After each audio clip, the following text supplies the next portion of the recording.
च एवं धूमात् वह्न्यनुमानेऽपि वह्निसामग्री उपाधिः स्यात्।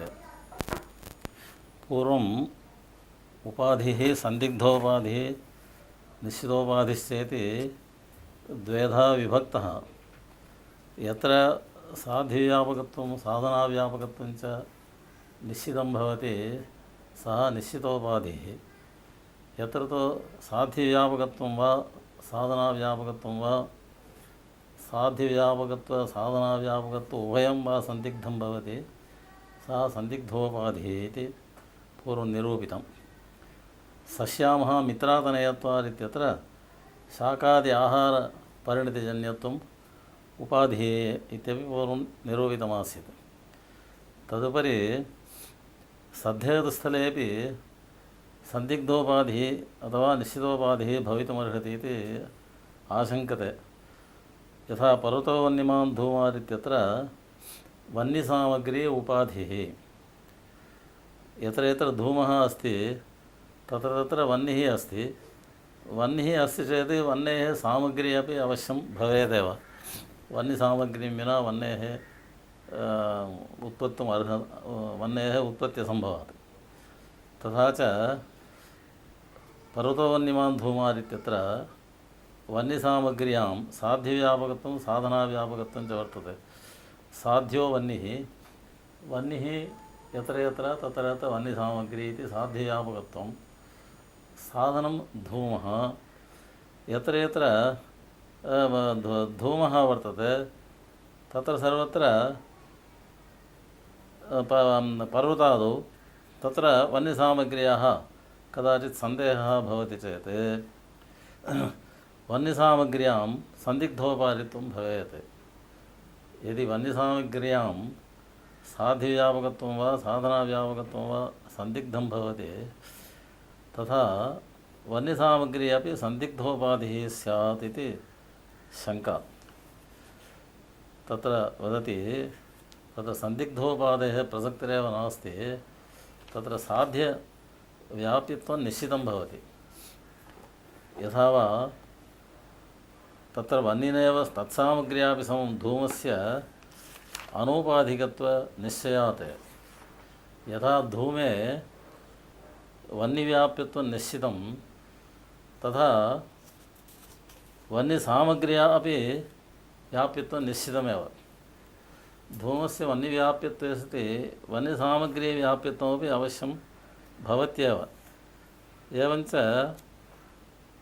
धूमे वह्निसामग्री व्याप्यत्वं निश्चितं चेत् वह्निसामग्र्यां धूमव्यापकत्वमपि निश्चितं भवति। यथा धूमे वह्निव्याप्यत्वं निश्चितं चेत् वह्निः धूमव्यापकः तद्वत् धूमे वह्निसामग्री व्याप्यत्वं निश्चितं। वह्निव्याप्यत्वात् वह्निसामग्रीव्याप्यत्वसत्त्वात् वह्निसामग्रीव्याप्यत्वे निश्चिते सति वह्निसामग्र्यां तत्र धूमव्यापकत्वमपि निश्चितं भवति इति कृत्वा तत्र धूम अव्यापकत्वस्य सन्देहः न भवति। एवञ्च साधन अव्यापकत्वसन्देहे सति किल संदिग्धोपाधिः। अतः वह्निसामग्री व्याप्यत्वं धूमे निश्चितं चेत् वह्निसामग्र्यां धूमव्यापकत्वं निश्चितमिति धूम अव्यापकत्वसन्देहो न भवति इति अव्यापकत्वसन्देहादपि संदिग्धोपाधित्वं वक्तुं न शक्यते। एवं वह्निसामग्र्यां वह्निव्यापकत्वम् अस्ति इति कृत्वा व्यापकत्वसन्देहोऽपि न भवति। अतः वह्निसामग्री संदिग्धोपाधिर्न भवति। तदेव वदति तत्र वह्निसामग्र्या समं धूमस्य अनूपाधिकत्वनिश्चयात् व्याप्यत्वनिश्चयादित्यर्थः। यत्र तु मित्रातनयत्व व्याप्य सामग्र्या स्थातव्यम् अत्र तु नाम सस्यामः मित्रातनयत्वात् इत्यत्र तु साध्यसामग्र्याः तत्र नियमेन सस्यामः मित्रातनयत्वात् इत्यत्र मित्रातनयत्वव्याप्यं यत् श्यामत्वं तादृश यत्र यत्र मित्रादनेत्वमस्ति तत्र सामग्री अवश्यमस्ति इति वक्तुं न शक्यते। अतः श्यामत्वरहितस्यापि मित्रादनेयस्य सम्भवात् यत्र यत्र मित्रादनेयत्वं तत्र तत्र श्यामत्वमिति निर्बन्धाभावात् श्यामत्वसामग्री अपि तत्र नास्ति। अतः मित्रादनेयत्ववति श्यामत्वसामग्र्या अवश्यं स्थातव्यमिति निर्बन्धाभावात् तत्र श्यामत्वसामग्र्यां मित्रादनेयत्वव्यापकत्वनिश्चयः न भवति। अतः निश्चयाभावात् सन्दिग्धोपाधित्वं तत्र वक्तुं शक्यते इति पर्वतवन्यमान् धूमार् इत्यस्य सस्यामः मित्रादनेयत्वात् इत्यस्य च वैलक्षण्यमस्ति। सस्यामः मित्रादनेयत्वात् इत्यत्र श्यामत्वसामग्र्याः सन्दिग्धोपाधित्वं भवितुमर्हति साधनाव्यापकत्व अनिश्चयात्। पर्वतवन्यमान् धूमार् इत्यत्र वन्यसामग्र्याः उपाधित्वनिश्चयो न भवति, उपाधित्वसन्देहो न भवति, तत्र साधनव्यापकत्वनिश्चयात्। अत एव साध्यसामग्र्या सह हेतोर्पि यत्र व्याप्तिग्राहकमस्ति तत्र सामग्री नोपाधिः। एवञ्च किमुक्तं भवति, यत्र तावत् हेतोः साध्येन साकं व्याप्तिग्रहः तथा साध्यसामग्र्या साकमपि व्याप्तिग्रहजनकं किमपि वर्तते तत्र सामग्री नोपाधिः। यत्र तु साध्यसामग्र्या साकं व्याप्तिग्राहकं नास्ति तादृशस्थले सामग्री उपाधिः इति एतावता उक्तं भवति। अत एव सस्यामो मित्रादनेयत्वात् इत्यत्र श्यामत्वसामग्री उपाधिः श्यामत्वसामग्र्या साकं हेतोः व्याप्तिग्राहकस्य अभावात्। तदेव आचार्येणापि उक्तम्, उदयनाचार्येणापि सामग्री च क्वचिन्नोपाधिः न तु सर्वत्र इत्युक्तम्। क्वचिन्नोपाधिः नाम पर्वतवन्यमान् धूमात् इत्यादि स्थले वन्यसामग्री नोपाधिः, सर्वत्र नोपाधिः इति न। सस्यामो मित्रादनेयत्वात् इत्यत्र श्यामत्वसामग्र्याः उपाधित्वात् इत्युक्तं। तत्रैव उदाहरणं वदति, यथा तुल्योगक्षेमयोः उपाधेः व्यापकतासन्धेः ईश्वरानुमाने शरीरजन्यत्वादिकम् उपाधिः। इदानीं क्षित्यङ्कुरादिकम् अथवा क्षितिः सकर्तृका कार्यत्वात् घटाधिपति इत्यनुमानेन ईश्वरः साध्यते। इदमेव ईश्वरसाधकम् अनुमानम्। अस्मिन् अनुमाने शरीरजन्यत्वं सन्दिग्धोपाधिर्भवति। कुतः? तत्र साध्यव्यापकता सन्देहात्।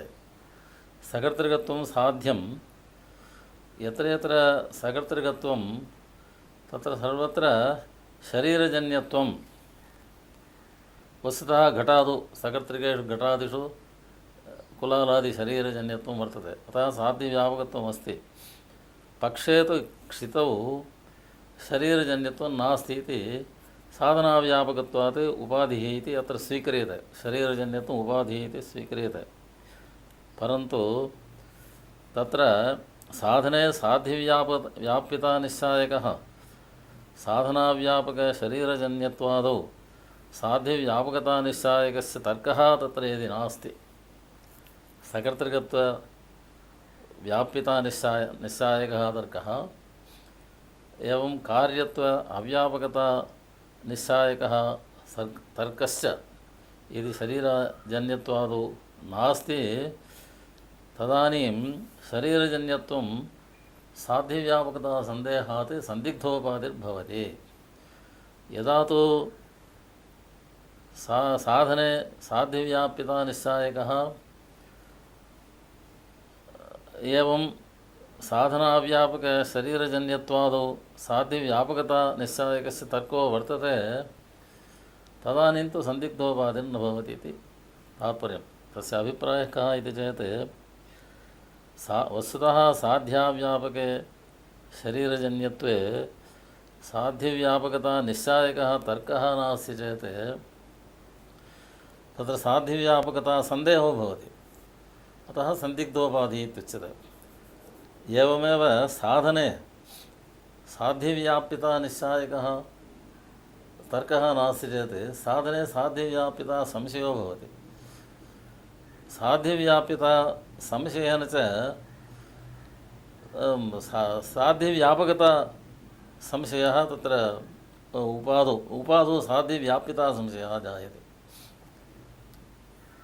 अतः तत्र सन्दिग्धोपाधित्वं स्वीक्रियते। तदेव लिखति यदा क्षितिः सकर्तृका कार्यत्वादित्यत्र यदा साधने साध्यव्याप्यता निश्चायकः साधनाव्यापकशरीरजन्यत्वादौ साध्यव्यापकता निश्चायकस्य तर्को नावतीर्णः तदा शरीरजन्यत्वादिकं साध्यव्यापकता सन्देहात् सन्दिग्धोपाधिः इति अर्थः। भवतु क्षितिः सकर्तृका कार्यत्वादिति तु सद्धेतुः इति स्वीक्रियते। ईश्वरसाधकः अयं हेतुः सद्धेतुः इति स्वीक्रियते। सद्धेतुः कथं वा सन्दिग्धोपाधिः भवितुमर्हति? सद्धेतुः तु उपाधिर्न भवति किल अतः असद्धेतावेव उपाधिर्भवितुमर्हति। सद्धेतुः कथं सन्दिग्धोऽपि उपाधिः स्यात् इति शङ्कायां तत्र वदति सद्धेतोरपि दशाविशेषे सन्दिग्धोपाधित्वं। दशाविशेषपूर्वोक्त अनुकूलतर्कः यदा नास्ति तस्यां दशायां सद्धेतावपि सन्दिग्धोपाधिः अस्ति इति अङ्गीक्रियते। एवं यथा च शाकपाकजत्वस्य साध्यव्यापकता सन्देहे मित्रातनयत्वे सस्यामः मित्रातनयत्वादित्यत्र शाकपाकजत्वे श्यामत्वव्यापकता सन्देहः यत्र यत्र श्यामत्वं तत्र तत्र शाकपाकजत्वम् अस्ति वा न वा इति सन्देहो यदि स्यात् तदानीं उपाधिघटकस्य साध्यव्यापकत्वस्य सन्देहात् सः उपाधिः सन्दिग्धोपाधिः इति कथ्यते। तत्र केचिदाहुः यत्तु उपाधिसन्देहः नोपाधिः न वा हेत्वाभासान्तरमिति तदुद्भावने निर्णयोज्यानुयोगः इति कश्चन दोषः। भवता किमुक्तं यस्मिन् धर्मे साध्यव्यापकताया वा साधनाव्यापकताया वा सन्देहो भवति सः सन्दिग्धोपाधिः इति भवता उक्तं। सन्दिग्धोपाधिः भवति चेत् अयं हेतुः सोपाधिको वा न वा इति सन्देहः भवति। उपाधौ उपाधित्वं सन्दिग्धं चेत् हेतौ उपाधिमत्वमस्ति वा न वा इति सन्देहो भवति। एवञ्च हेतौ उपाधिसन्देहः भवति इति पर्यवसितम्। अयञ्च हेतौ उपाधिसन्देहः उपाधिरपि भवितुमर्हति हेत्वाभासान्तरमपि भवितुं नार्हति। उपाधिरपि भवितुं नार्हति अन्यः हेत्वाभासः इत्यपि भवितुं नार्हति। तथा च उपाधिसन्देहस्थले उपाधित्वं वा हेत्वाभासान्तरत्वं वा नास्ति चेत् उपाध्युद्भावनं किमर्थं? यदि दोषः भवेत् किल तदानीं तदुद्भावनम् आवश्यकं। तस्य दोषत्वाभावे तदुद्भावनं किं भवेत्? निरनियोज्यानुयोगः इति निग्रहस्थानं भवेत्। वादिनः पराजयहेतुः निग्रहस्थानमित्युच्यते। तच्च निरनियोज्य अनुयोगः इति निग्रहस्थानानि 24 निग्रहस्थानानि भवन्ति। तेषु निरनियोज्य अनुयोगो नाम किञ्चित् निग्रहस्थानं। तस्य अर्थः अनिग्रहस्थाने निग्रहस्थान अभियोगः निरनियोज्य अनुयोगः इति। वस्तुतः निग्रहस्थानं यन्न भवति तत्र इदं निग्रहस्थानमित्युक्ते सति निरनियोज्य अनुयोगः इत्युच्यते। इदानीं वस्तुतः उपाधिः यः न भवति, वस्तुतः हेत्वाभासो वा यः न भवति, सः उपाधित्वेन वा हेत्वाभासत्वेन वा उच्यते चेत् निर्णयोज्यानुयोगो नाम निग्रहस्थानं भवेत् इति शङ्का। अत्र समाधानं वदति सन्दिग्धानैकान्तिकवत् व्यभिचारसंशयादायकत्वेन दूषकत्वात्। इदानीम् उपाधिः स्वयं न दूषणं, स्वयं हेत्वाभासो वा न, किन्तु व्यभिचारसन्दिग्धानैकान्तिकः सन्दिग्धानैकान्तिकः इति कस्यते अनैकान्तिकः।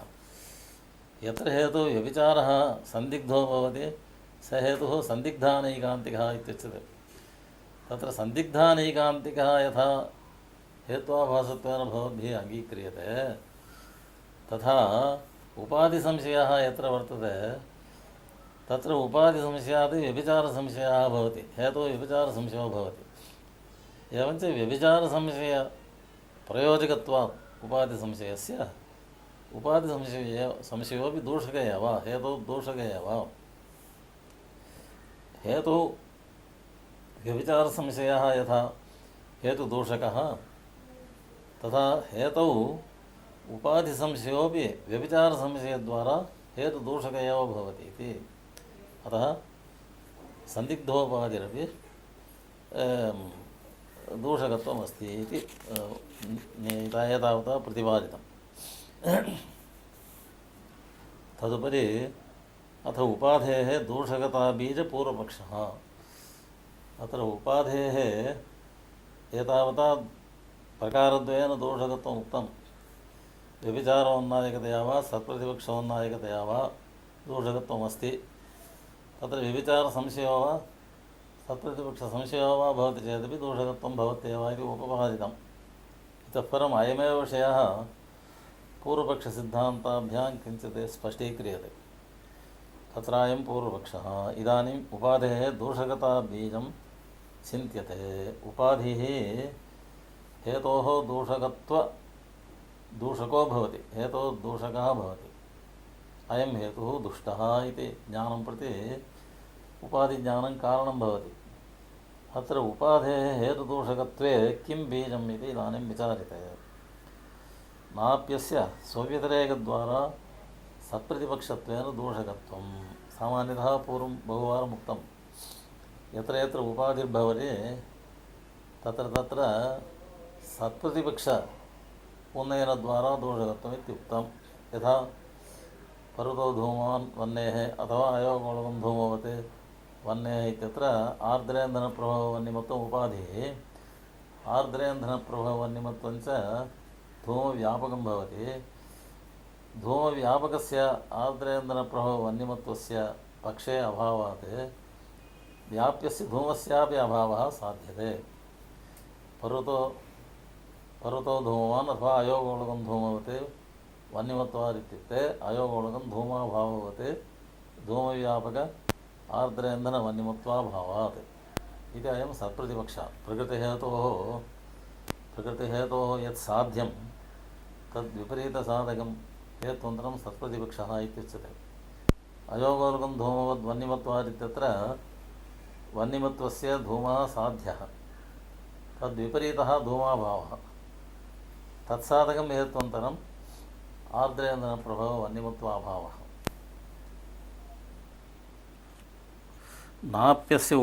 नाप्यस्य स्वव्यतिरेकद्वारा सत्प्रतिपक्षत्वेन दोषकत्वम्। अस्य उपाधेः स्वव्यतिरेकद्वारा उपाधिव्यतिरेकद्वारा सत्प्रतिपक्षतया प्रकृतसाध्यसाधकहेतु सत्प्रतिपक्षतया दोषकत्वं न सम्भवति। कुतः? तदा हि सत्प्रतिपक्षे सत्प्रतिपक्षान्तरवत् उपाधेः उद्भावनं न स्यात्। इदानीं सव्यभिचारे हेतौ यथा उपाधिः उद्भाव्यते तथा सत्प्रतिपक्षे हेतवोपि उपाधिः उद्भावयितुं शक्यते। इदानीं सत्प्रतिपक्षो नाम कश्चित् शब्दः नित्यः श्रावणत्वादिति वदति। तस्य प्रतिहेतुः शब्दः अनित्यः कार्यत्वादिति। अत्र शब्दः अनित्यः कार्यत्वात् इत्ययं हेतुः प्रकृतिहेतोः सत्प्रतिपक्षः। तस्मिन् सत्प्रतिपक्षे यदा उपाधिः उद्भाव्यते तस्य उपाधेः सत्प्रतिपक्षविधया दोषकत्वं भवता वक्तव्यं भवेत्। यदि स्वव्यतिरेकद्वारा सत्प्रतिपक्षत्वेन दोषकत्वं तदा सत्प्रतिपक्षेपि उपाधेः यदा उद्भावनं क्रियते तस्यापि सत्प्रतिपक्षान्तरद्वारा दोषकत्वं वक्तव्यं। तत्तु न स्यात्।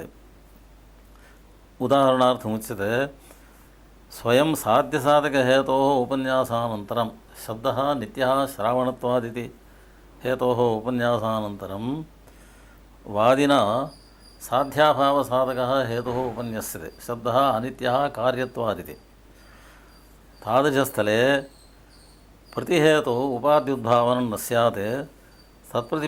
सत्प्रतिपक्षान्तरवत् साध्यसाधकहेत्वन्तरस्य यथा नोद्भावनं साध्याभावसाधकहेतौ उपन्यस्ते सति पुनः साध्यसाधकहेतोः उपन्यासः नावश्यकः यथा नोद्भावनं तथा उपादेरपि उद्भावनं न स्यात्।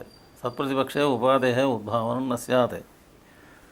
कुतः साध्याभावसाधकहेतुमत्ताज्ञानात्मकप्रतिबन्धकसद्भावात् उपाधेः तत्र यथोक्तदोषकत्वाभावेन व्यर्थत्वात्। प्रतिहेतुः यदा उपन्यस्यते सः प्रतिहेतुः प्रकृतिसाध्याभावसाधकः भवति। एवञ्च प्रकृतिसाध्याभाववत्ता ज्ञानं प्रति प्रतिबन्धकः प्रतिहेतुः यदा ज्ञायते पुनः स एव प्रकृतिसाध्यसाधकहेत्वन्तरोपन्यासे प्रतिबन्धको भवति। अतः सत्प्रतिपक्षे सत्प्रतिपक्षान्तरं नोद्धाव्यते इति कश्चन सम्प्रदायः वर्तते। तद्वत् उपाधिरपि यदि सत्प्रतिपक्षविधया दूषणं भवेत् तर्हि सत्प्रतिपक्षे उपाद्युद्भावनं न स्यात्। उपाधेरपि सत्प्रतिपक्षविधया दूषकत्वात् सत्प्रतिपक्षान्तरोपन्यासस्य सम्प्रदायविरुद्धत्वात् इति शङ्का इति दूषणमुक्तम्। अतः सत्प्रतिपक्षविधया दूषकत्वम् उपाधेर्न सम्भवति इति। तत्र अवान्तरशङ्का क्रियते न च प्रतिपक्षबाहुल्येन अधिकबलार्थम् उद्भावनं। तत्र यत्र प्रतिपक्षाः अनेके भवन्ति तत्र अधिकं बलं भवति। एकस्य विरोधिनः यदि अनेके भवेयुः तर्हि विरोधीनाम् अनेकत्वात् प्रकृतसहेतुः दुर्बलो भवति। एवञ्च प्रतिपक्षबाहुल्येन अधिकबलार्थम् उपाद्युद्भावनं क्रियते इति शङ्का। साध्याभावसाधक अनुमितिप्रतिबन्धक साध्यानुमित्यर्थं साध्याभावसाधक हेत्वन्तरं क्यानिट् उपन्यस्तं पुनः तादृशसाध्याभावसाधक अनुमितिप्रतिबन्धनार्थं पुनः साध्यसाधकं हेत्वन्तरम् उपन्यस्यते। एकवारं साध्यसाधकहेतुः उपन्यस्त एव अथापि अस्यैव बलार्थं प्रकृतसाध्यसाधकहेत्वन्तरम् उपन्यस्यते इति शङ्का। तत्र वदति समाधानं शतमपि अन्धानां न पश्यति इति न्यायात्। इदानीं कश्चित् अन्धः न पश्यति तावता शतम् अन्धाः मिलिता भवन्ति चेत् एकोपि अन्धः पश्येद्वा न पश्यति। तद्वत् प्रकृतसाध्यसाधकहेतुः दुष्टः इति प्रतिहेतुः उपन्यस्तश्चेत् पुनः प्रकृतसाध्यसाधनार्थम् अन्यः हेतुः उपन्यस्यते चेदपि अयं कथं वा प्रतिहेतुं निरोद्धुं प्रभवेत्। अन्धः दर्शन असमर्थस्य अन्धस्य अन्धान्तरसाहाय्ये सति दर्शनसामर्थ्यं भवेद्वा न भवति। अत एव एकः हेतुः असाधकः इति प्रतिहेतुना निश्चिते सति अस्य अन्यः साधकः आगतश्चेदपि प्रतिहेतुं तत्र प्रतिरोद्धं न प्रभवति। अतः सत्प्रतिपक्षे सत्प्रतिपक्षान्तरम् अधिकबलार्थं न प्रयुज्यते। तदेव शतमप्यन्धानां न पश्यति इति न्यायात् एकेनापि बहूनां प्रतिबन्धाच्च। एक एव बहूनपि प्रतियोद्धुं शक्नोति। एक एव प्रबलः यदि भवति बहूनपि सः प्रतियोद्धुं शक्नोति।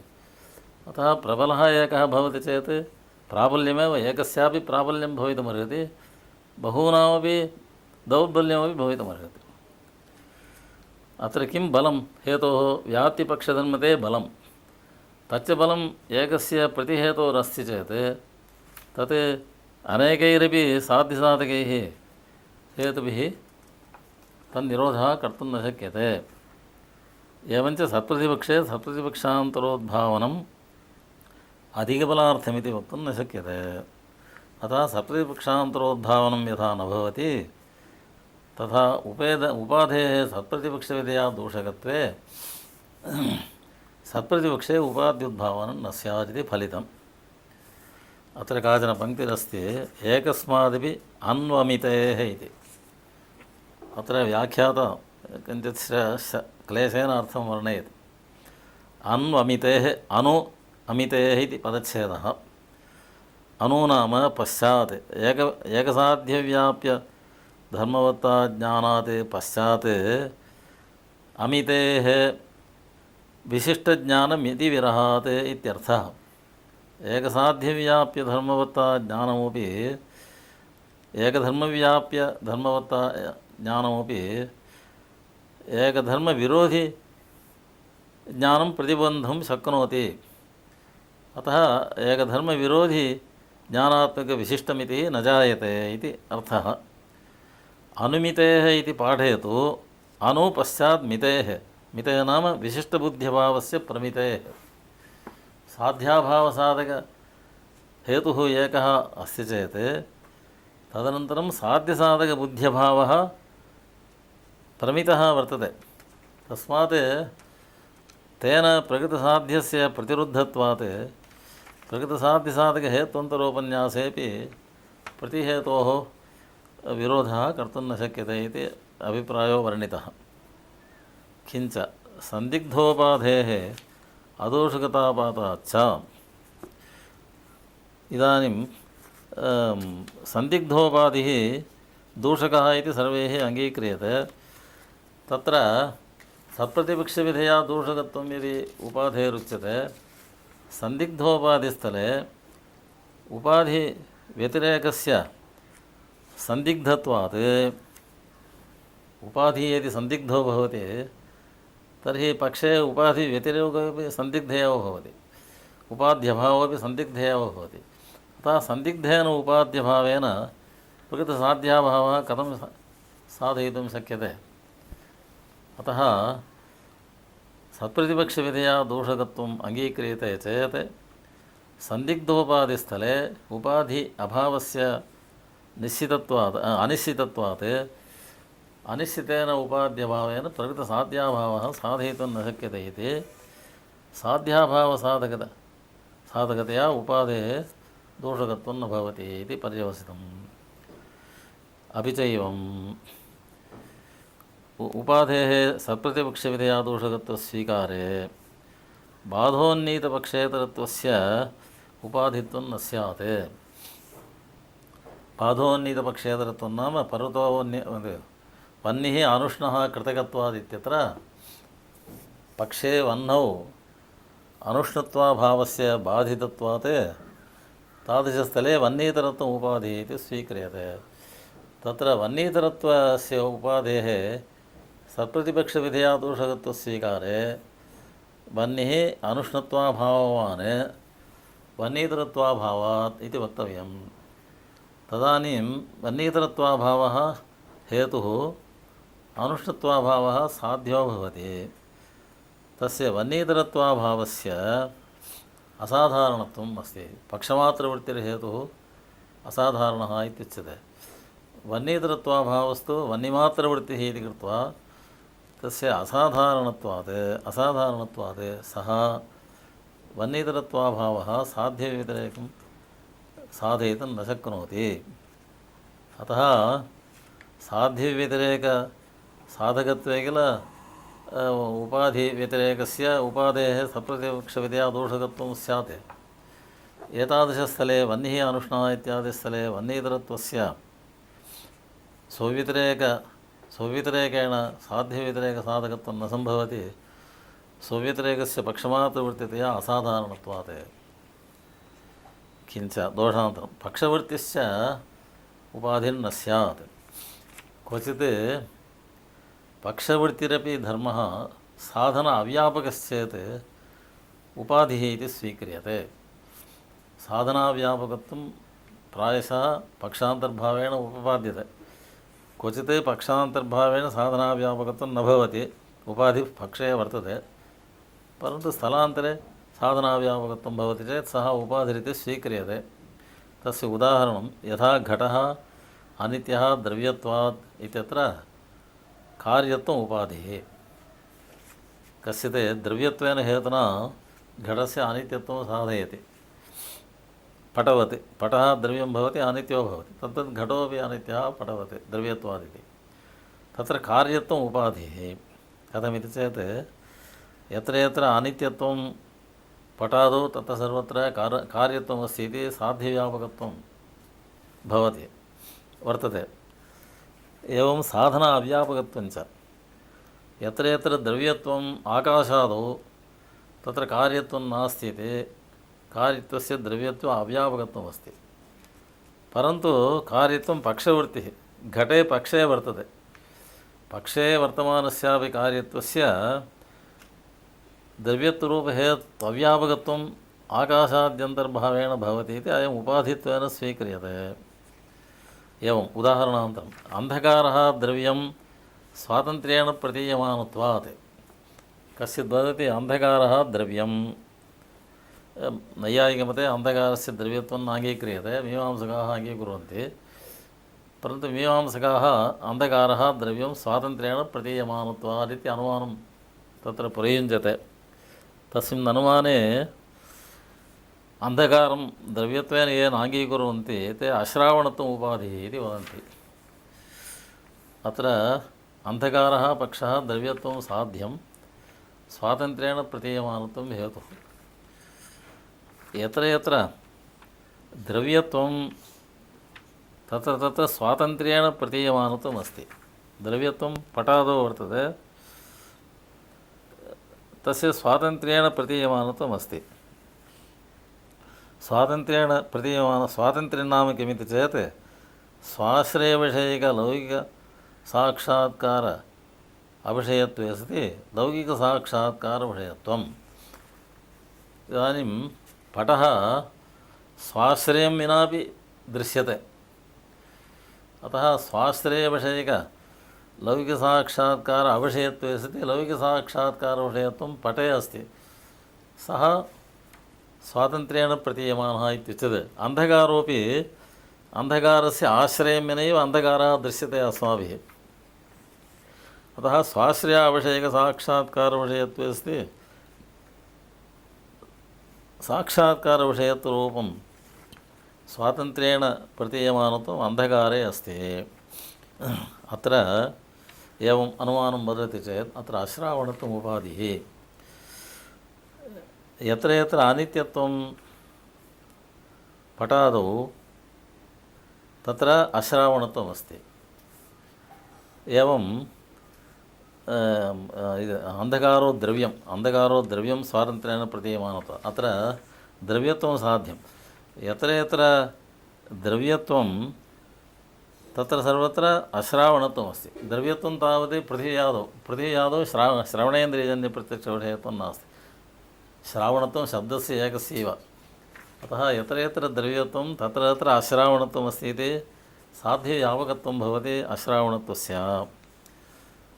अयं तु अश्रावणत्वधर्मः पक्षवृत्तिः अन्धकारः पक्षः अन्धकारे तावत् अश्रावणत्वम् अस्ति पक्षवृत्तिः परन्तु साधन अव्यापकः स्वातन्त्र्येण प्रतीयमानत्वं यत्र यत्र अस्ति तत्र सर्वत्र अश्रावणत्वम् इति वक्तुं न शक्यते कुतः स्वातन्त्र्येण प्रतीयमानत्वं शब्देपि अस्ति शब्दोपि आकाशं विना किल ज्ञायते शब्दः यदा श्रोत्रेण श्रूयते आकाशोपि श्रूयते वा न स्वाश्रयम् आकाशं विनापि शब्दः प्रत्यक्षविषयो भवति इति स्वातन्त्र्येण प्रतीयमानत्वं शब्दे अस्ति तत्र अश्रावणत्वं नास्ति इति शब्दान्तर्भावेण साधनाव्यापकत्वम् अस्ति परन्तु पक्षवृत्तिरयम् अन्धकारो पक्षवृत्तिर्भवति अथापि अयम् उपाधिः इति अस्माभिः अङ्गीक्रियते एतादृशस्थले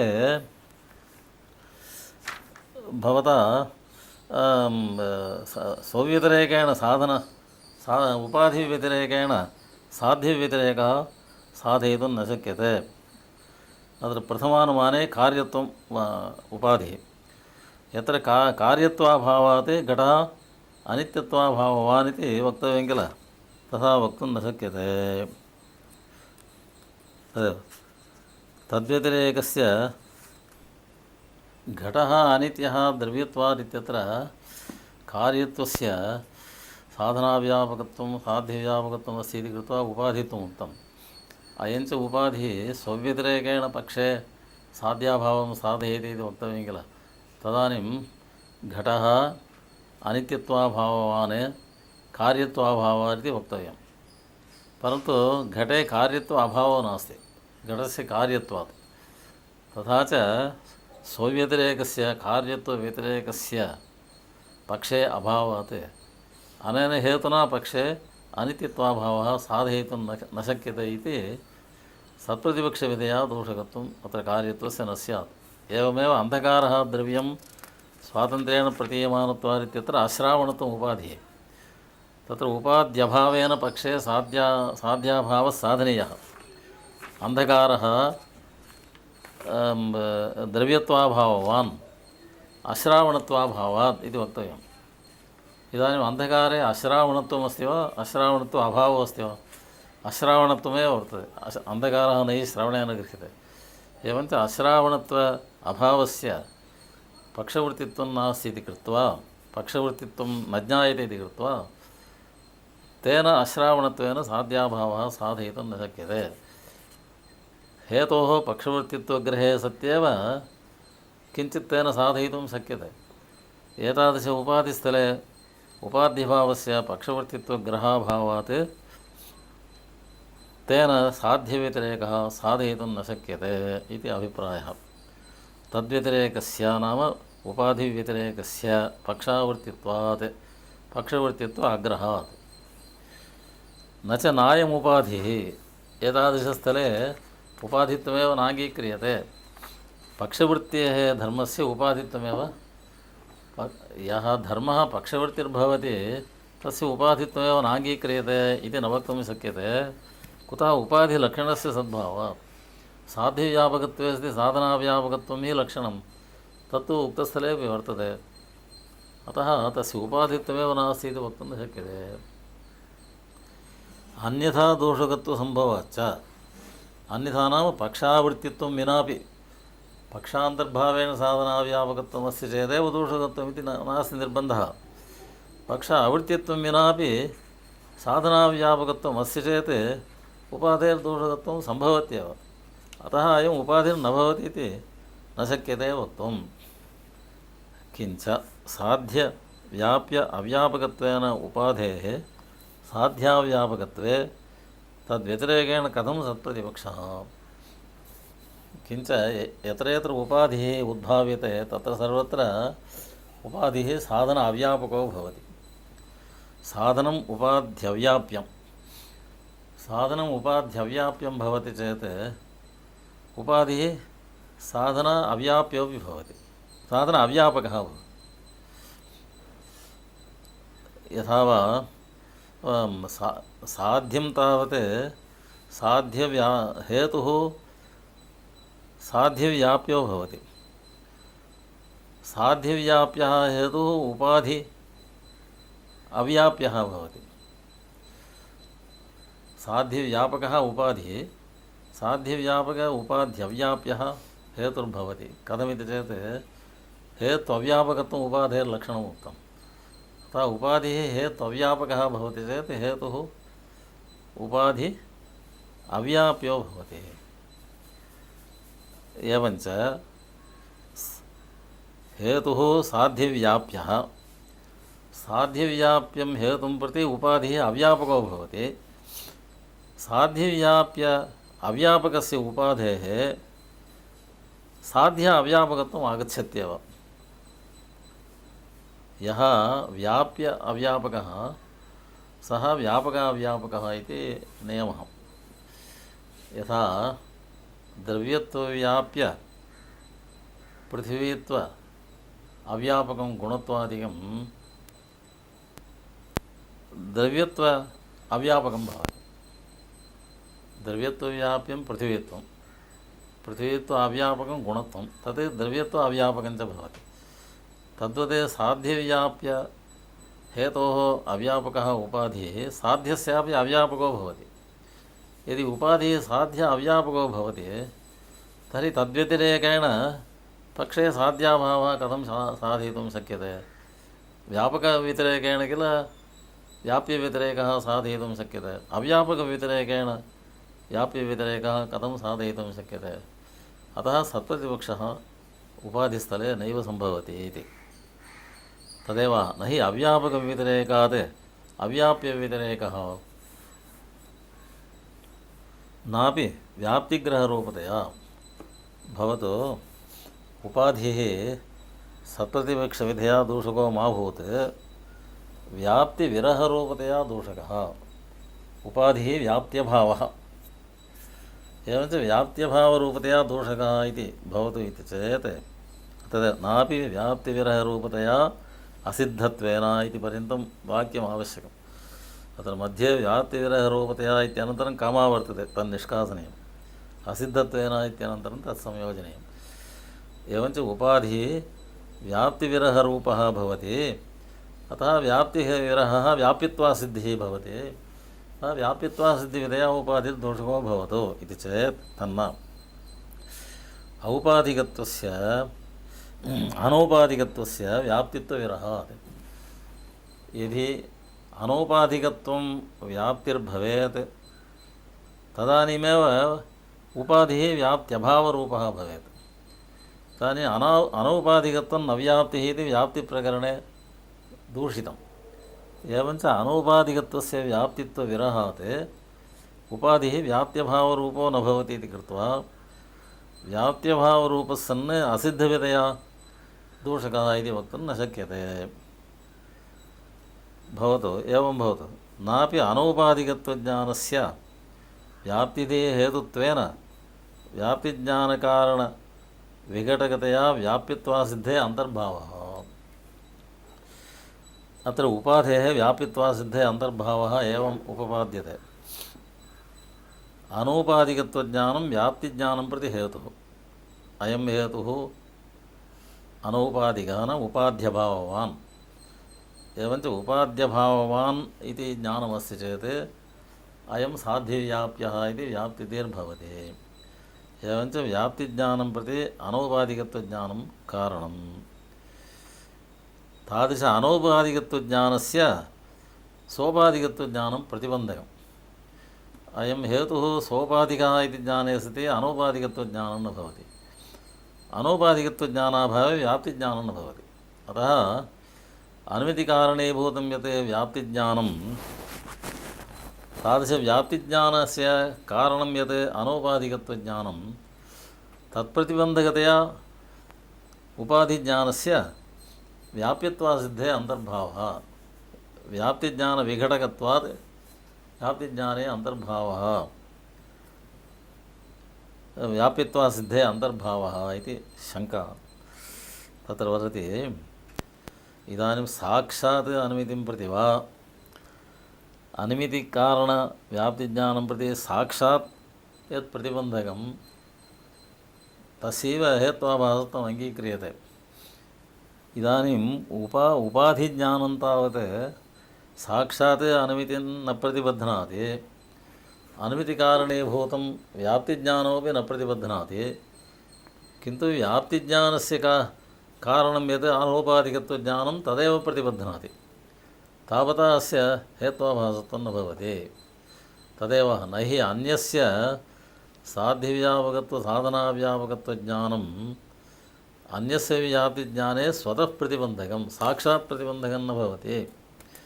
अतः अनुमिति तत्करण अन्यतर साक्षात् प्रतिबन्धकज्ञानविषयत्वस्यैव हेत्वाभासत्वात् अस्य व्याप्यत्वासिद्धे अन्तर्भावः वक्तुं न शक्यते। पूर्वोक्तरीत्या साक्षात् प्रतिबन्धकज्ञानविषयत्वाभावात्। न च साध्यव्यापक अव्याप्यत्वज्ञाने विद्यमाने साधनस्य साध्यव्याप्यत्वज्ञानं नोत्पत्तिमर्हति इति वाच्यं। पुनः पृच्छति, साक्षात् प्रतिबन्धकत्वम् अस्ति इति शङ्कते। इदानीम् उपाधिज्ञानस्य उपाधिर्नाम साध्यव्यापक अव्याप्यः अयं हेतुः। सोपाधिकस्थले प्रकृतहेतुः साध्यव्यापक उपाध्यव्याप्यो भवति। परुतो धूमवान् मन्येत् इत्यत्र वह्निः धूमव्यापक आर्द्रेन्धन संयोग अव्याप्यः भवति। अयञ्च वह्निः साध्यव्यापक अव्याप्यः इति ज्ञाने सति वह्निः साध्यव्याप्यः इति ज्ञानं नोत्पत्तुमर्हति। यथा वा पृथिवीत्वव्यापक घटत्व अव्याप्यत्वज्ञानं यत्र वर्तते तत्र यथा वा पृथिवीत्वव्याप्यत्वज्ञानं न भवति। तद्वत् साध्यव्यापक उपाध्यव्याप्यत्वज्ञानं साधने अस्ति चेत् तत्र साध्यव्याप्यत्वज्ञानं न भवति। तथा च साधने साध्यव्याप्यत्वज्ञानं प्रति साध्यव्यापक अव्याप्यः अयम् उपाधिः इति ज्ञानं प्रतिबन्धकं भवति।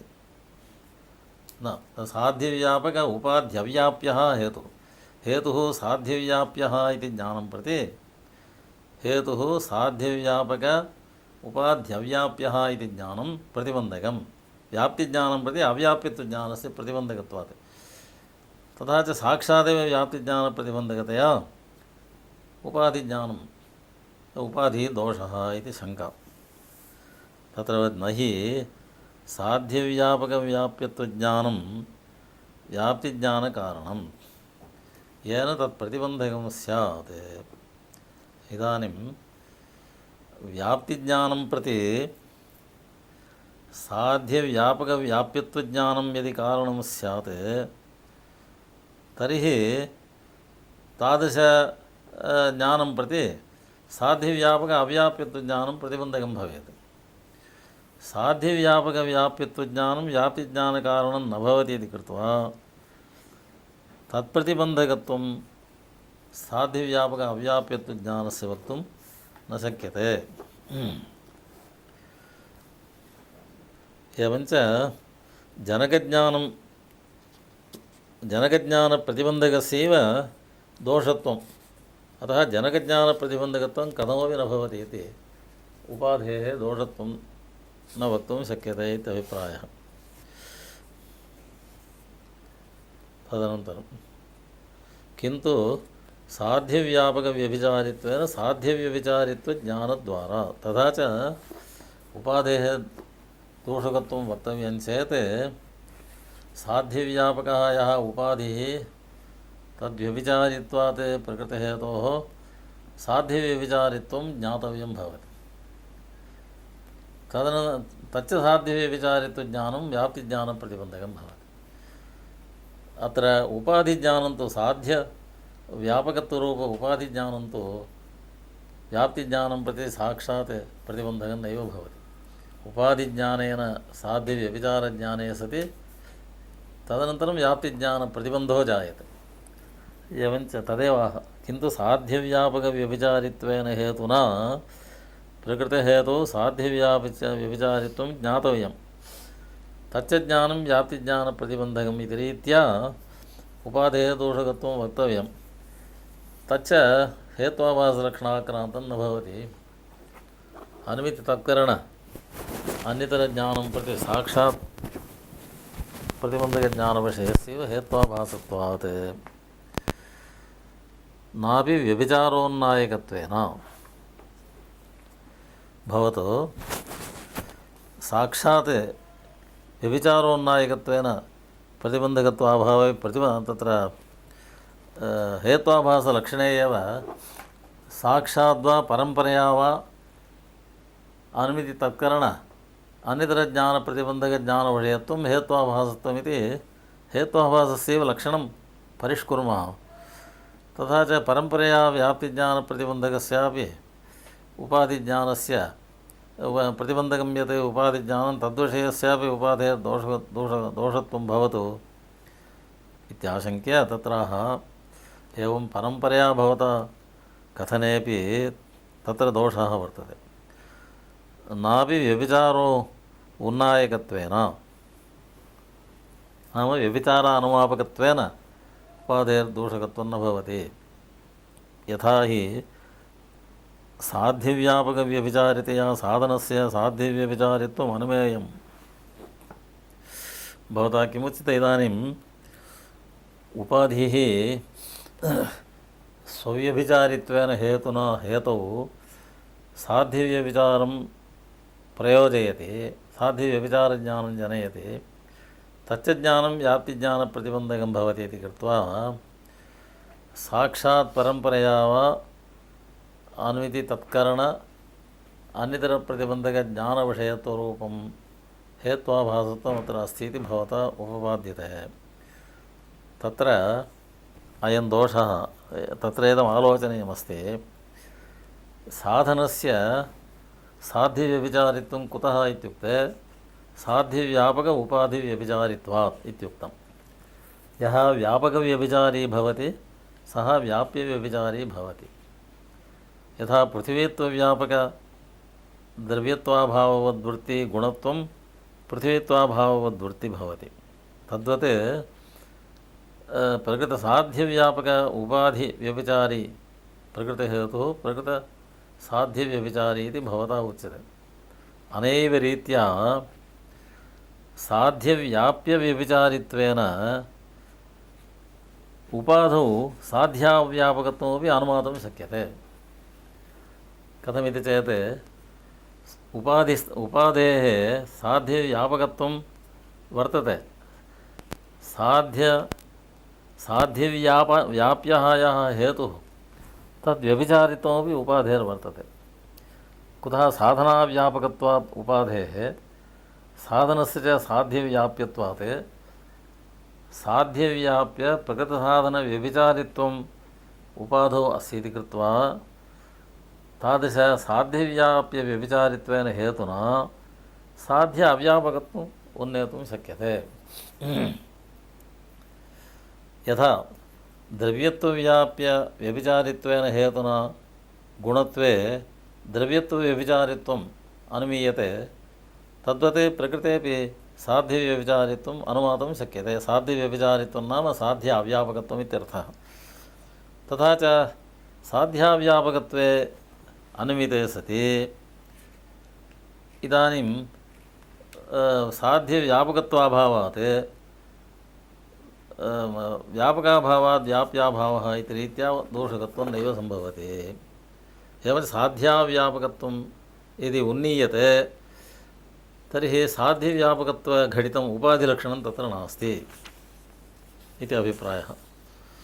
साध्यव्यभिचारित्वम् उपाधेरनुमेयं व्याप्तिग्राहकसाम्यात् साध्यव्यभिचारित्वम् अनुमीयतां साध्य अव्यापकत्वम् अनुमीयतां को दोषः इति चेत् उपाधिलक्षणम् अपैति। साध्य अव्यापकत्वे अनुमिते सति साध्यव्यापकत्वरूपम् उपाधिलक्षणं तत्र अपैति इत्यभिप्रायः। नापि साध्यव्यापकाव्याप्यत्वेन व्याप्तिविरहोन्नायकतया। तदुपरि उपाधेः दोषकत्वम् एवमुच्यते।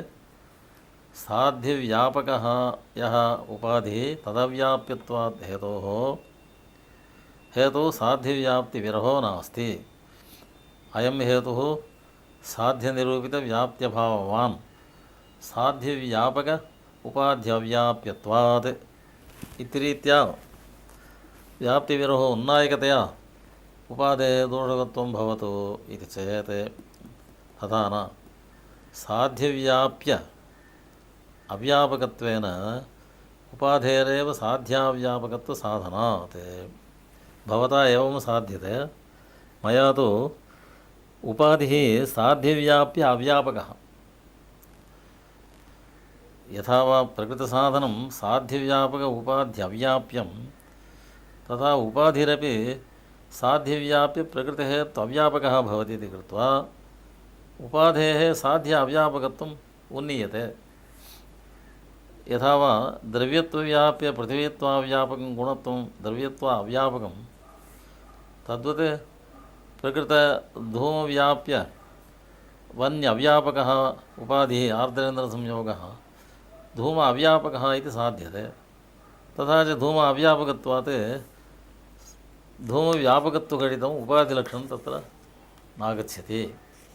अतः एतादृश दूषणगणसद्भावात् उपाधेः केनापि प्रकारेण प्रकृतहेतुदोषकत्वं न सम्भवति इति पूर्वपक्षः।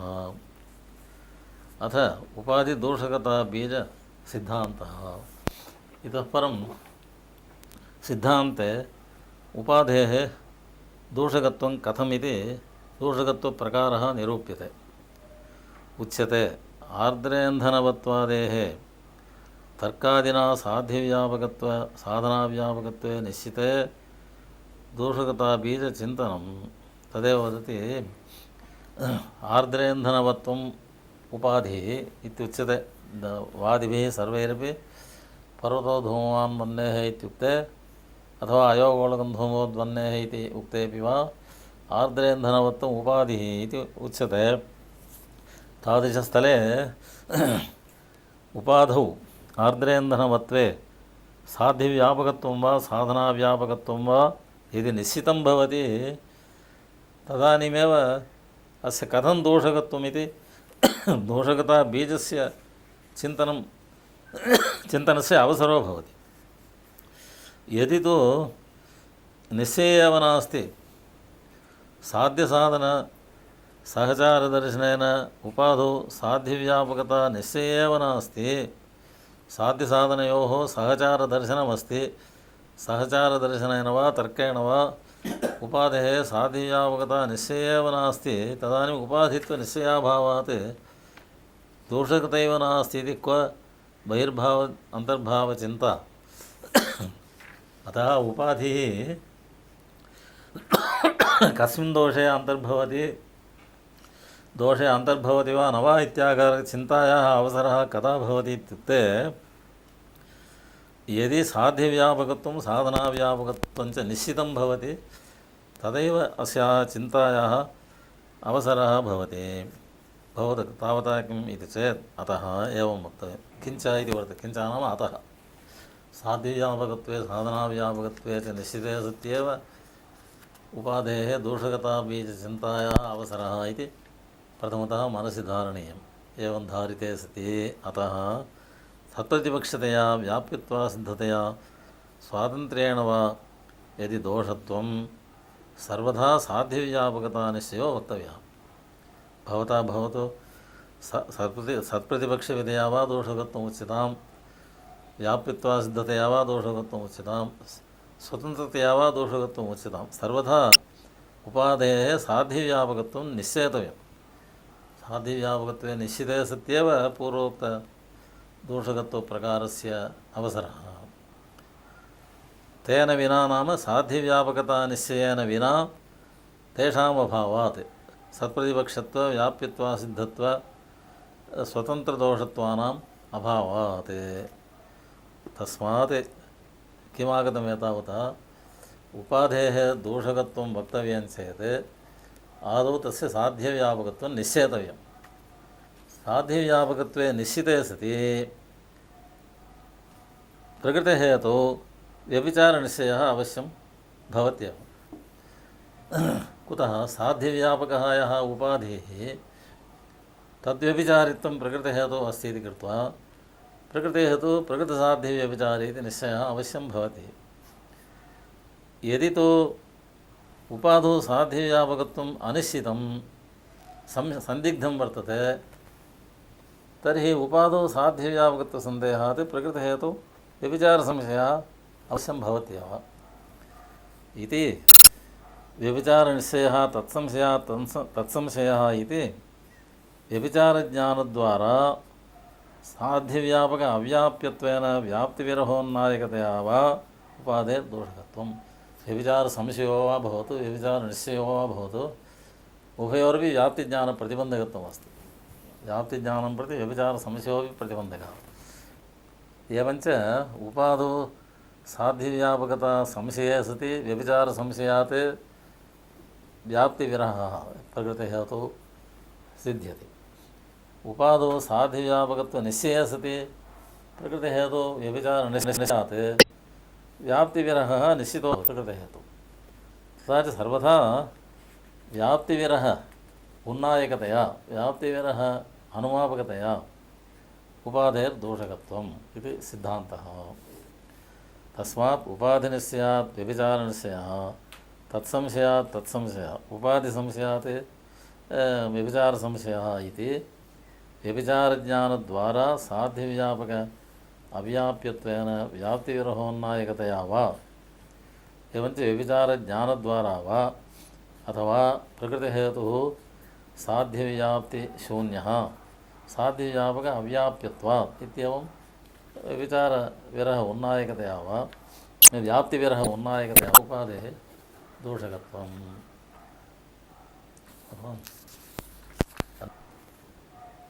यद्वा साध्यव्यापकाभाववद्वृत्तितया साध्यव्यभिचारित्वम् उन्नेयम् पर्वतः धूमवान् वह्नेय इत्यत्रैव आर्द्रेन्धनप्रभववह्निमत्वं वा आर्द्रेन्धनसंयोगो वा उपाधिर्भवति। स च प्रकृतसाध्यस्य धूमस्य व्यापकः भवति। धूमव्यापकः यः आर्द्रेन्धनसंयोगः तदभाववत्यपि अयोगोळकादौ वह्निर्वर्तते। अतः धूमव्यापक आर्द्रेन्धनसंयोगाभाववत् वृत्तित्वात् वह्नेः धूमव्यभिचारी इति अनुमानं क्रियते। यः यद्व्यापकाभाववद्वृत्तिः सः तदभाववद्वृत्तिः इति व्याप्तिः। यथा वा पृथिवीत्वव्यापकद्रव्यत्वाभाववति गुणे वर्तमानं गुणत्वं पृथिवीत्वाभाववति गुणे वर्तते। तद्वत् वह्निः धूमव्यापक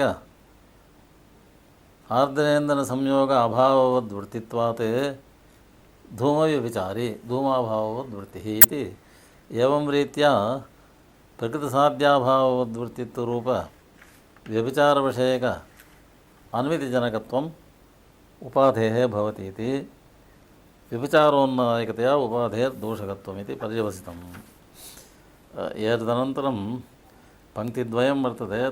तस्य अर्थः यथावत् न ज्ञायते तत् पश्चात् आलोचनपूर्वकं वक्ष्यते। तत् पङ्क्तिमात्रं पठ्यते।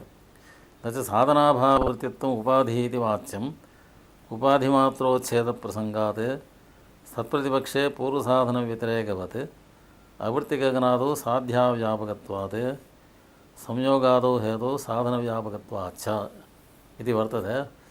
अस्य यथावदर्थः इदानीं न प्रतीयते, आलोच्य अनन्तरकाले वक्ष्यते।